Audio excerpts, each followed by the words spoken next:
ये स्टूडेंट्स, बेटा आज का टॉपिक होगा हमारा एक्सक्रीशन। हम class 10 science chapter 6 life processes कर रहे हैं। तो what do you mean by excretion? Excretion एक बायोलॉजिकल प्रोसेस होता है which involves in the removal of nitrogenous waste, or you can say metabolic waste from the body. So what do you mean by excretion?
The biological process involved in the removal of metabolic waste from the body is called excretion. और इन metabolic waste के अंदर जो main excretion process के द्वारा remove किए जाते हैं उनमें होते हैं नाइट्रोजिनस वेस्ट।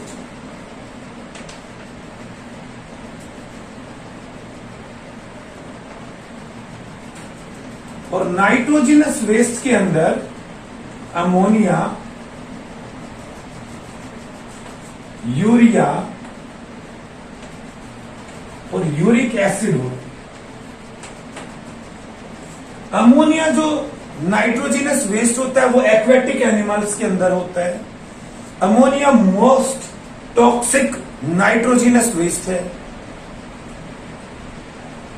हमारे अंदर ह्यूमन बींग्स के अंदर यूरिया होता है और जो बर्ड्स होते हैं उनके अंदर यूरिक एसिड के रूप में नाइट्रोजिनस वेस्ट बॉडी से रिमूव होता है। तो अब हम करेंगे human excretory system.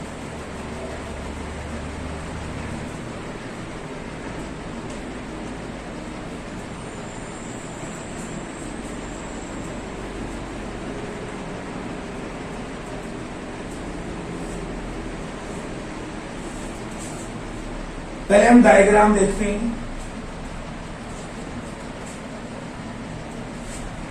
Human excretory system का डायग्राम।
ये हमारा ह्यूमन एक्सक्रीटरी सिस्टम का डायग्राम है। ये लेफ्ट किडनी है,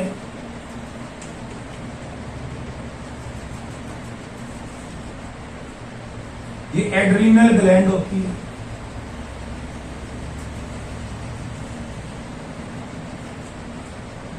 एड्रीनल जो ये ग्लैंड होती है किडनी के ऊपर प्रेजेंट होती है। लेफ्ट किडनी स्लाइटली ऊपर होती है राइट किडनी से, क्योंकि राइट साइड हमारा लीवर होता है। और जो ये ब्लड वेसल है, ये ब्लड को लेकर आती है, तो ये रीनल आर्टरी हो जाती है।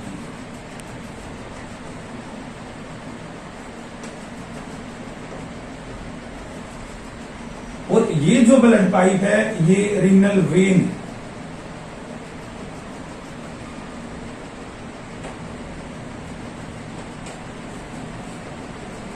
ये जो लंबे ट्यूब लाइक स्ट्रक्चर्स हैं, इसको हम यूरेटर कहते हैं।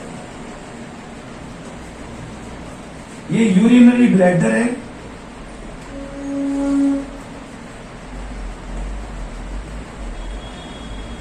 और ये है यूरेथेरा।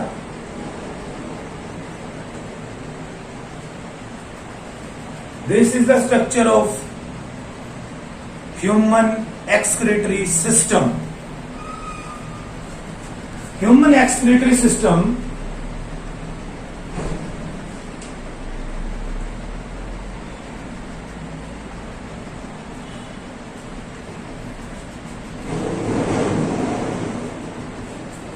includes a pair of kidney,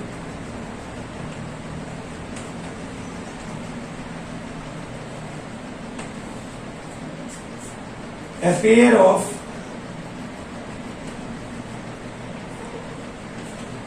ureter, a urinary bladder,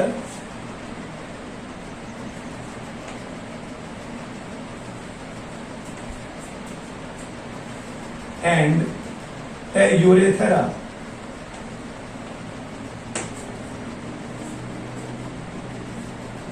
Human excretory system includes a pair of kidneys.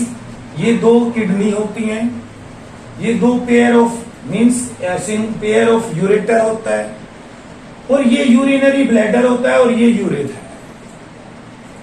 Urine is formed inside the kidney. तो जो urine produce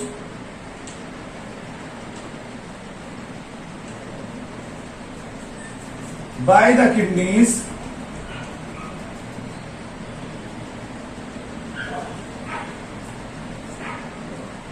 passes through the ureter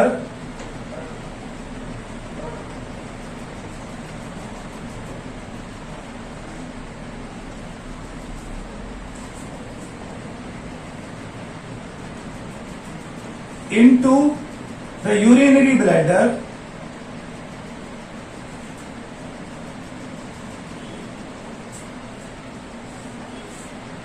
where it is stored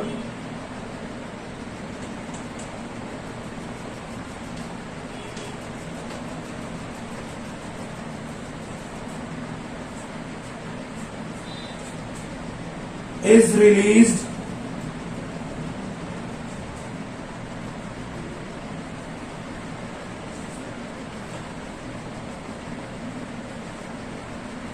through the urethra.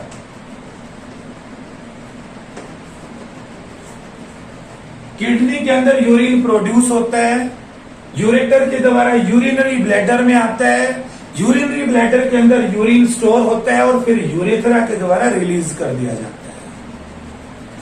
तो ये हमारा human excretory system का diagram है और उसका explanation है बेटा।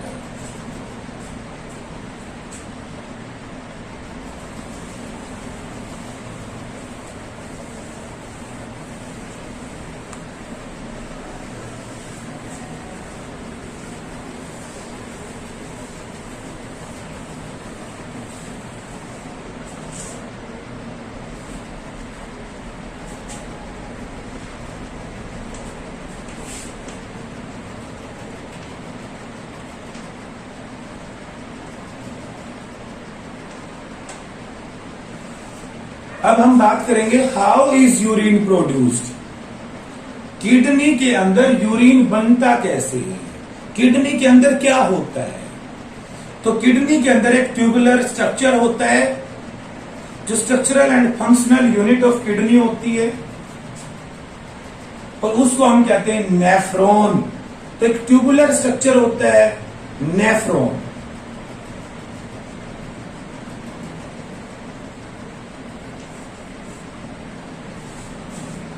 तो पहले हम नेफ्रॉन के स्ट्रक्चर के बारे में पढ़ेंगे।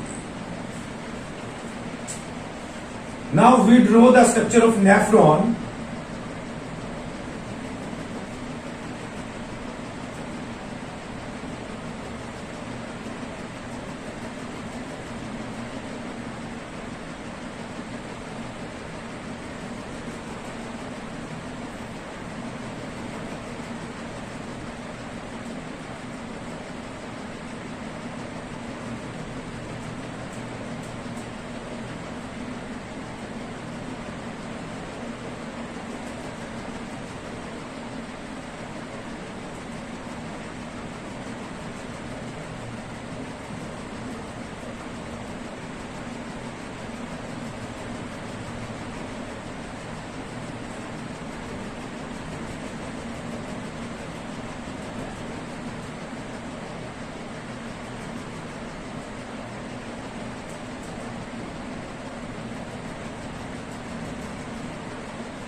This is the structure of nephron.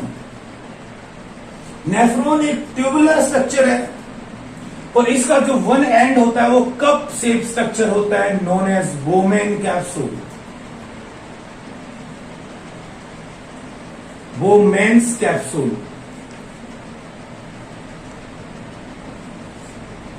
और इस बोमेन कैप्सूल के अंदर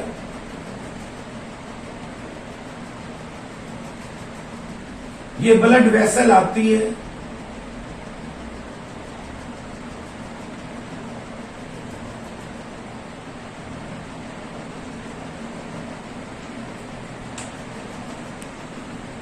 और इसका नाम एफरेंट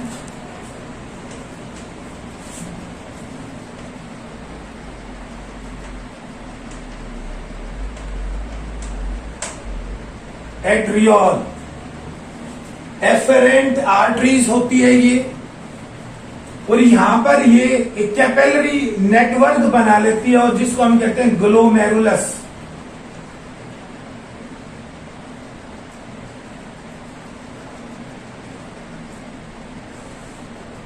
ये वेरी फाइन ब्लड वेसल्स होती हैं जिसको आप कैपिलरीज कहते हैं, और इन्हीं कैपिलरीज के अंदर से ब्लड फिल्टर होता है और फिर बोमेन कैप्सूल के अंदर आ जाता है। और जो ये पाइप ब्लड वेसल्स बाहर निकली है इसका नाम होता है इफरेंट।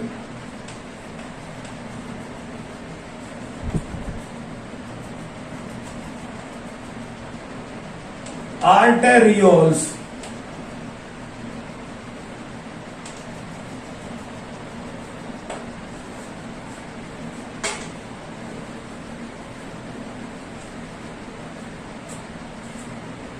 अब जो ये ब्लड वेसल है ये इस ट्यूबुलर स्ट्रक्चर के चारों तरफ घूम जाती है और एक नेटवर्क बना लेती है इस प्रकार से।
और जो ये ब्लड का पाइप है ये यहीं से ऐसे कनेक्ट होता है।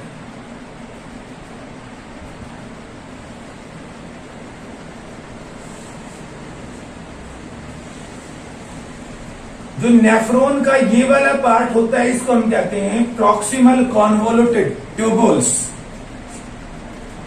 पीसीटी।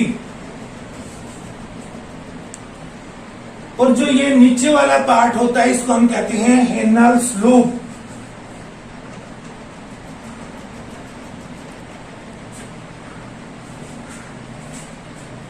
और ये वाला पार्ट होता है डीसीटी,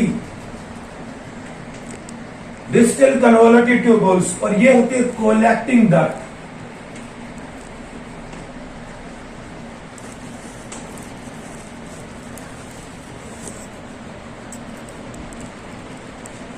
तो ये स्ट्रक्चर ऑफ नेफ्रॉन है। इसी नेफ्रॉन के अंदर यूरिन फॉर्मेशन होती है। How is urine produced?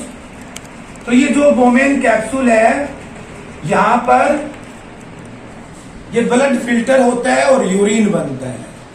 जब ब्लड फिल्टर होता है तो जो ये फिल्टरेट होता है इस प्रोसेस को हम अल्ट्रा फिल्टरेशन कहते हैं। और जो यहां पर ये लिक्विड मटेरियल है इसको हम अल्ट्रा फिल्टरेट कहते हैं।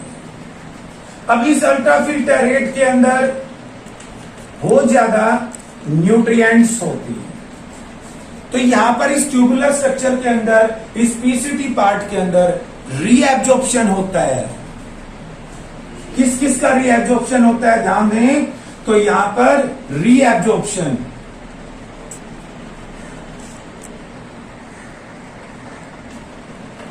तो रीएब्जॉर्प्शन होता है ग्लूकोज का,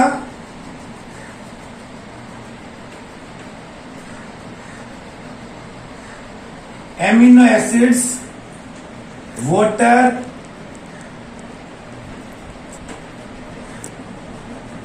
हाइड्रोजन कार्बोनेट आयंस का।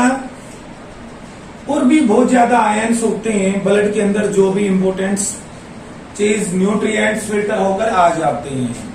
सोडियम क्लोराइड का। तो यहां पर होता है रीएब्जॉर्प्शन। और फिर जो ये हेनल्स लूप है इसका ये वाला डिसेंडिंग पार्ट होता है, डिसेंडिंग पार्ट।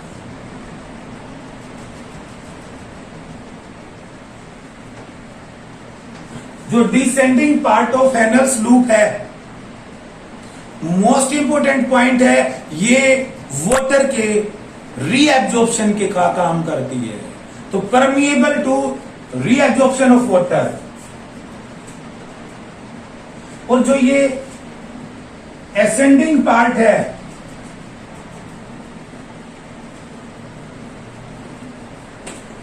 ये इम्परमिएबल टू वाटर होता है।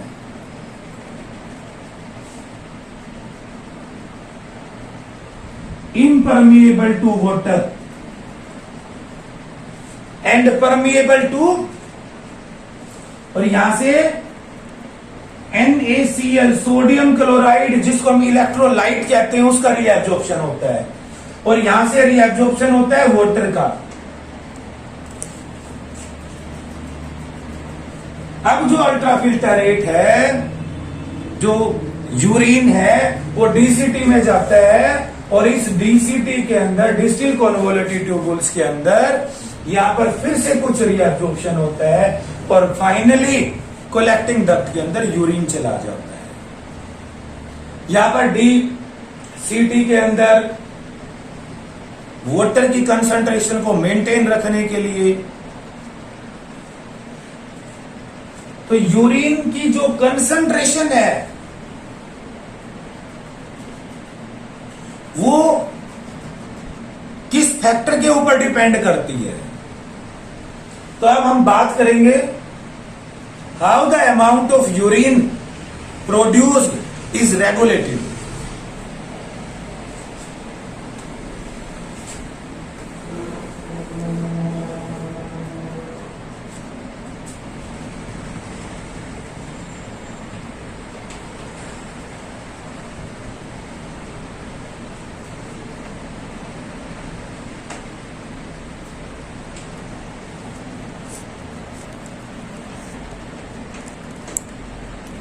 How is the amount of urine regulated?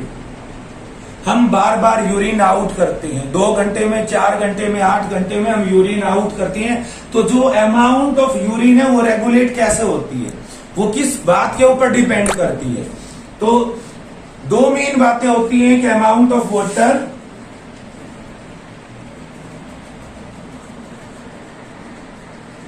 और दूसरा मेन होता है nitrogenous waste.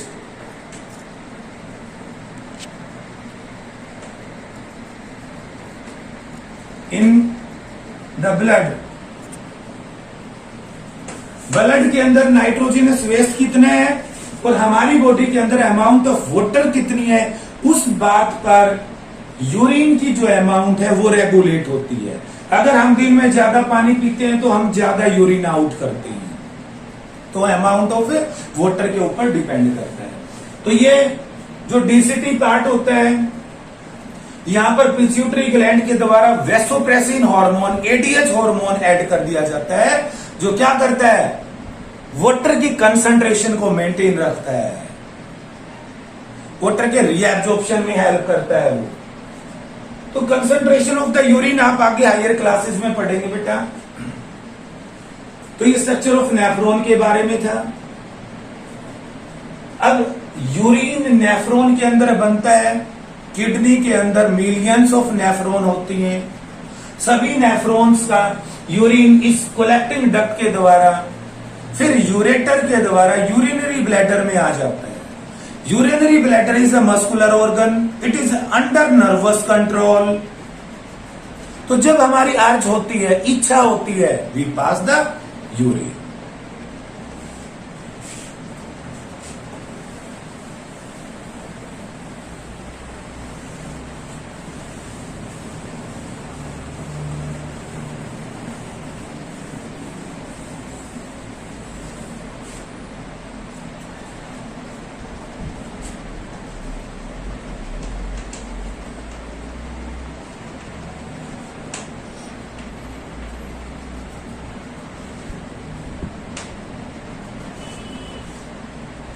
Artificial kidneys, हेमोडायलाइसिस,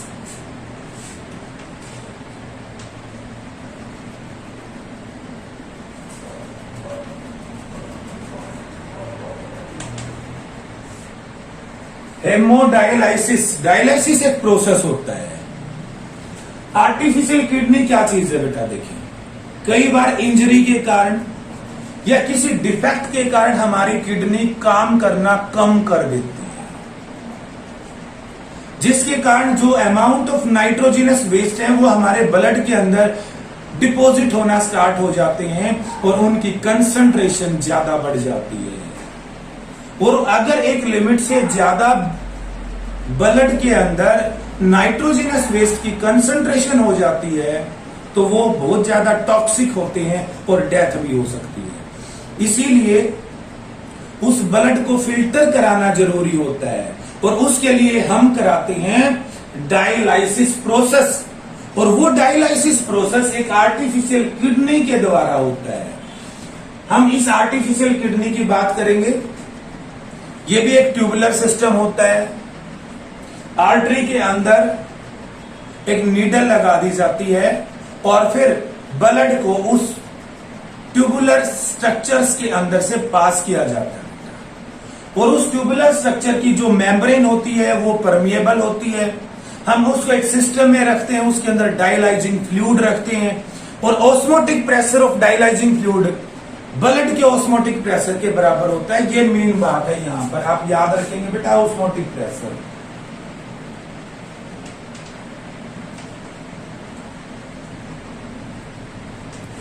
osmotic pressure of the dialysing fluid किसके बराबर होता है? ऑस्मोटिक प्रेशर ऑफ ब्लड के बराबर होता है। ब्लड में नाइट्रोजनस वेस्ट होते हैं लेकिन डायलाइजिंग फ्लूइड के अंदर नाइट्रोजनस वेस्ट नहीं होते। तो इस प्रकार ब्लड को हम फिल्टर करते हैं। वो डिपेंड करता है कि आपकी जो किडनी कितना काम करती है, तो उसके लिए डायलाइसिस प्रोसेस यूज होता है। अभी इस चैप्टर का लास्ट टॉपिक हमारा एक्सक्रीशन इन प्लांट्स है बेटा।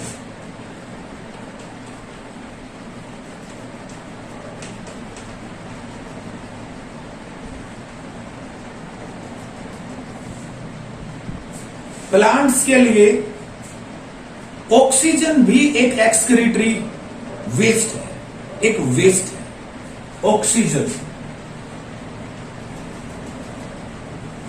तो जो ऑक्सीजन गैस फोटोसिंथेसिस प्रोसेस में रिलीज आउट होती है,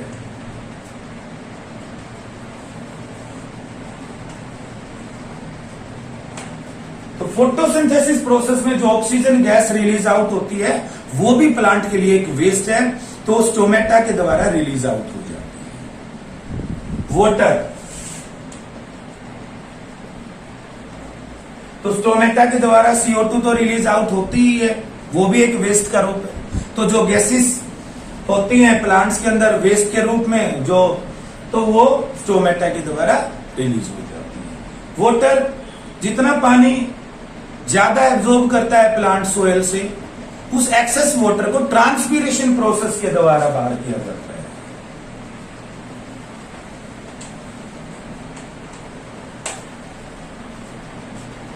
तो ट्रांसपीरेशन प्रोसेस के द्वारा बाहर कर दिया जाता है एक्सेस वाटर को। अदर वेस्ट के अंदर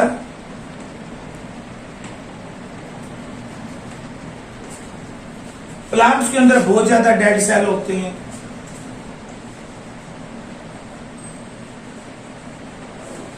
और उन डेड सेल्स के अंदर भी प्लांट वेस्ट को स्टोर कर लेता है। प्लांट कई बार अपने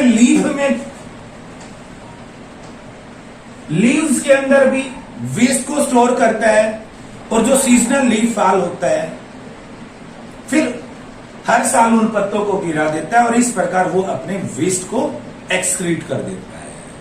तो लीव्स के अंदर स्टोर होता है, तो वहां पर जो सीजनल लीफ फॉल होता है तो उसके माध्यम से वो वेस्ट को आउट कर देता है। तब प्लांट के अंदर और कुछ वेस्ट होते हैं, रेजिन्स होता है, गम होता है, वो ओल्ड जाइलम के अंदर स्टोर कर लेता है उनको। रेजिन्स एंड गम्स क्या करता है, ओल्ड जाइलम के अंदर,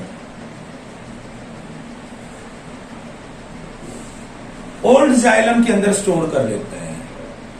प्लांट कुछ वेस्ट को सोयल के अंदर भी रिलीज आउट कर देता है। तो इस प्रकार प्लांट अपने वेस्ट को आउट करता है, may be into the soil.